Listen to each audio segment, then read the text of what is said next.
from those people. As an underage person who doesn't really know Yes. their moral set hasn't.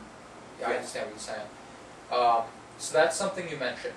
That's something that seems to be important to you again. One thing that you mentioned, you've already mentioned it. Actually, a very central theme that the book is about relationships in general, as you mentioned earlier, whether it romantic, friend, family. You mentioned your family a lot. Mm-hmm. What would you say their role in your upbringing, and then in effect your reason for writing this book is? Sorry. I think family has a weird way of directing you down life. Okay. Parents, I feel, and I haven't felt this yet as a young man, but I think at a certain point in a man's life, he has somewhat of a wish or a dream for their children. Whether it's to be a football player or doctor or lawyer. I think a lot of parents are disappointed when their children don't fulfill those dreams. I write in the book that every child needs to assess what their own happiness would be for them. To live their life in accordance with how they want to, as long as they do not participate in negative or dangerous behavior. Okay. But in essence, to do what makes them happy. And take full responsibility for the route that they went down. Family has a lot of dynamics. I used to believe as an adolescent that just because we lived under the same roof and shared the same last name, that we were destined to just coexist in some peaceful harmony, and that's not the case. It's not. There are many dynamics to a family. There are many personalities in a family.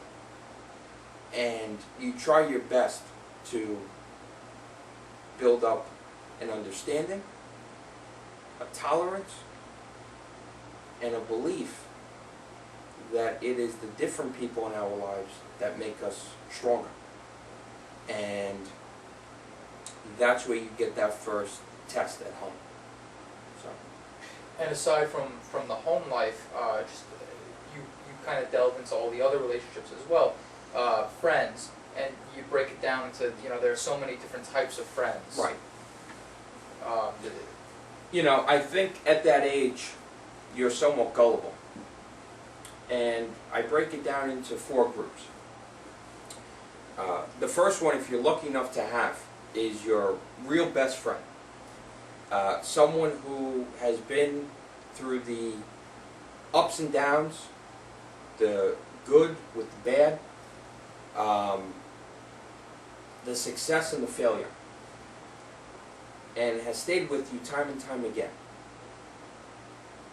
I want to make a note though. A lot of people confuse that with an unconditional relationship, friendship. And it is not. Every single relationship has limits. Okay. Some people set their limits higher than others. But it is my advice not to test those limits.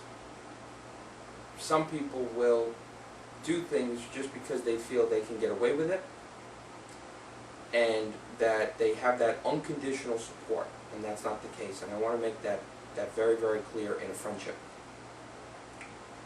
There's also a long time or trustworthy friend. And you may have a few of these in your life that you will call for advice, that you will invite on vacation, somebody you trust, which I go into detail about that. The third one is merely an acquaintance, which is someone who you may call once in a while, someone who you'll share a laugh, maybe you'll go grab a bite to eat, but understand that relationship for what it is, and don't allow yourself to be taken advantage of. Because I've had a lot of acquaintances in my life that turned out really being wolves in sheep's clothing. And it was definitely a wake-up call to understand that they really weren't friends of mine. I thought they were. They were acquaintances. I gave them all of the, I guess, information about myself and trust in them as friends, and they were not. And the last one is friend by association or friend by work in common. These are people that basically, that you work with, that you have a good rapport with, that you will go out to lunch, you'll socialize with, what have you. But also remember that you want to try to hold back some stuff, because you do work with them. And you don't want personal and private information discussed at work. So that's what I have to say about that. Now, Brian, in wrapping up, I would like to ask you, under what circumstances should someone read your book? They should read your book. What should they expect to get out of it? Why do they want to read it? Okay. If you're lost, Or who wants to read it? if you're lost, you're unsure, you're scared, you have many questions about the future, you're dealing with family issues,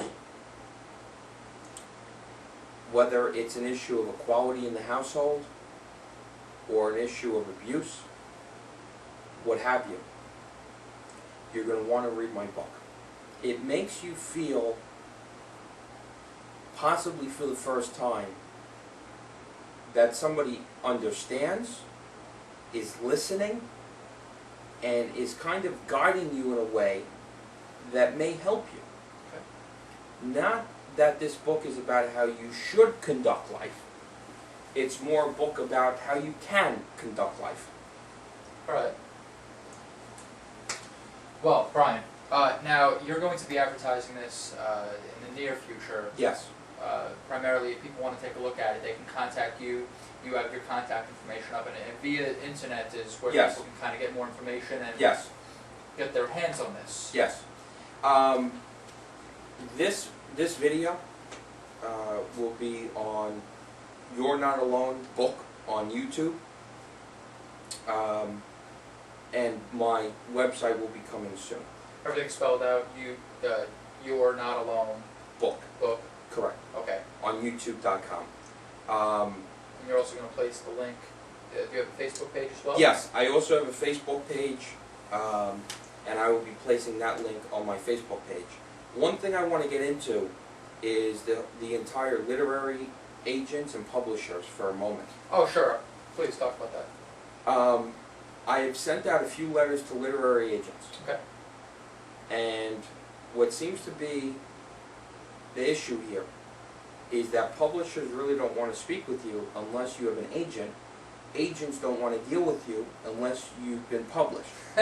Is there a chapter about that in the book? I should have wrote one. But that's the issue.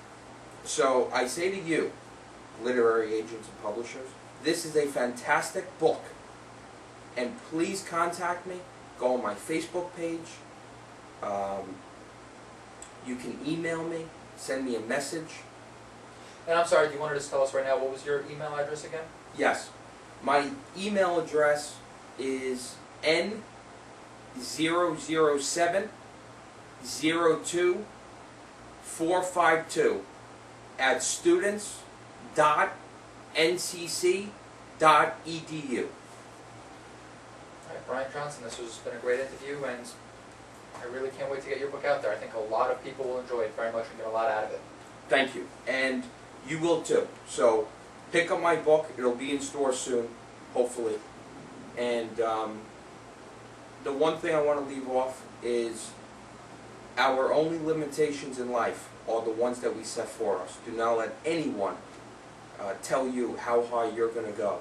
The sky's the limit. Thank you. Thank you, Brian. Thank you very much.